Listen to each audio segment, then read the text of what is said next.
Hi friends, జై శ్రీరామ్. ఈరోజు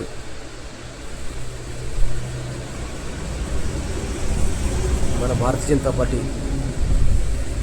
all India Bharatiya Janata party ప్రతి 3 సంవత్సరాలకు ఒకసారి సంస్థాగత ఎన్నికలు నిర్వహిస్తారు. అలాగే ఈసారి కూడా సంస్థాగత ఎలక్షన్ నిర్వహించడం జరుగుతుంది. మినిమం 50% అంటే 50% స్టేట్లో ప్రెసిడెంట్లను నియమిస్తే జాతీయ అధ్యక్షుని ఎన్నిక జరుగుతుంది. అలాగే 50% డిస్ట్రిక్ట్ ప్రెసిడెంట్ నియమిస్తే రాష్ట్ర అధ్యక్షుని నియమించడం జరుగుతుంది. అలాగే 50% మండల్ ప్రెసిడెంట్ను ఎలక్షన్ తర్వాత డిస్ట్రిక్ట్ ప్రెసిడెంట్ నియమించడం జరుగుతుంది. అలాగే 50% బూత్ అధ్యక్షులని ఎన్నిక తర్వాత మండల్ ప్రెసిడెంట్ ఎన్నిక జరుగుతుంది. ప్రతి జిల్లా అధ్యక్షుడు, మండల అధ్యక్షుడు, రాష్ట్ర అధ్యక్షుడు కూడా భారతీయ జనతా పార్టీలో కొన్ని అర్హతలు ఉంటాయి. మండల్ ప్రెసిడెంట్కు 35 సంవత్సరాలు ఉండాలి. పార్టీకి లైన్లో పనిచేసి ఉండాలి. ప్రతి ఒక్కరు పార్టీకి అంకిత భావంతో పనిచేసి ఉండాలి.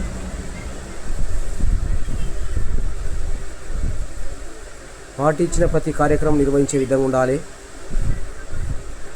ఆ పార్టీ నుంచి ఈ పార్టీ నుంచి ఈ పార్టీకి వెళ్ళి జంపింగ్లు చేసిన వారికంటే పార్టీ కోసం నమ్ముకున్న సిద్ధాంతం కోసం పనిచేసిన కార్యకర్తకు మండల్ ప్రెసిడెంట్ కానీ, బూత్ ప్రెసిడెంట్ కానీ, జిల్లా ప్రెసిడెంట్ కానీ ఇవ్వాల్సి ఉంటుంది. కంపల్సరీ ఒక మండల ప్రెసిడెంట్ను నియమించాలంటే 50% బూత్ అధ్యక్షుని నియమించడం జరుగుతుంది. యాక్టివ్ మెంబర్షిప్లు చేయాల్సి ఉంటుంది. పార్టీకి ఎంత విధేయత ఉన్నాడో అని చూస్తూ ఉంటారు. సామాజిక వర్గం కూడా చూస్తారు. ఎస్సీ, ఎస్టీ, బీసీ, ఓసీ ఈ విధంగా క్యాస్ట్ వైజ్గా కూడా మండల ప్రెసిడెంట్ నియమించడం జరుగుతుంది. కానీ ప్రతి ఒక్కరూ మండల ప్రెసిడెంట్ అంటే మండలంలో ఉన్న సమస్యలు ప్రతి ఒక్కరు తెలిసి ఉండాలి. పార్టీ ఇచ్చిన కార్యక్రమం ప్రతి ఒక్కటి నిర్వహించే విధంగా ఉండాలి. సో ప్రతి ఒక్కరు దీనికి ఖచ్చితంగా ఈ విధానాలన్నీ వర్తింప చేస్తాయి. సో ప్రతి ఒక్కరు పార్టీ కోసం కష్టపడే కార్యకర్తలను గుర్తించుకోవాలి. బూత్ ప్రెసిడెంట్ కానీ, మండల ప్రెసిడెంట్ కానీ, అదర్ పోస్ట్ ఏదైనా సరే ఖచ్చితంగా పార్టీ కోసం పనిచేసిన వ్యక్తిని గుర్తించాలి. ముఖ్యంగా భారతీయ జనతా పార్టీలో నమ్మిన సిద్ధాంతం కోసం, సనాతన ధర్మాన్ని కోసం పనిచేసే ప్రతి ఒక్క కార్యకర్తను మనం చూసుకోవాలి.